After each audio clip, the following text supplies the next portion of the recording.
কথায় আছে, যার খারাপ সময় আসে সব দিক দিয়েই আসে। সাকিবের বেলায় ঘটল ঠিক তাই। কেরিয়ারের এই পর্যায়ে এসে প্রথমবারের মতো বোলিং অ্যাকশন নিয়ে প্রশ্নবিদ্ধ হলেন অলরাউন্ডার সাকিব আল হাসান।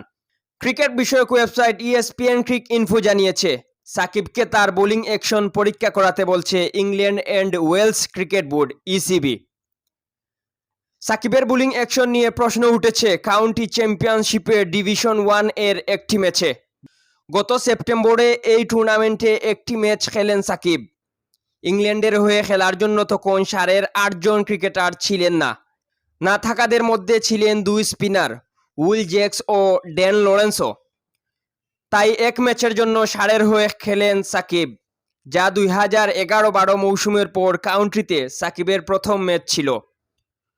টনটনে কাউন্টিতে ফেরার ম্যাচে 9 উইকেট নেন সাকিব, তবে ম্যাচটি 111 রানে হেরে যায় 8.5। সেই ম্যাচে সাকিব বোলিং করেন 63 ওভার। তখন অবৈধ অ্যাকশনের জন্য কোনো নো বল ডাকেননি আম্পায়াররা। তবে প্রায় 2 মাস পর জানা গেছে, ওই সময় সাকিবের বোলিং অ্যাকশনে সন্দেহ প্রকাশ করেন সেই ম্যাচের 2 আম্পায়ার। ইএসপিএন ক্রিক ইনফো জানিয়েছে, বোলিং অ্যাকশন পরীক্ষা দেওয়ার ব্যাপারে সাকিবের সঙ্গে আলোচনা চলছে।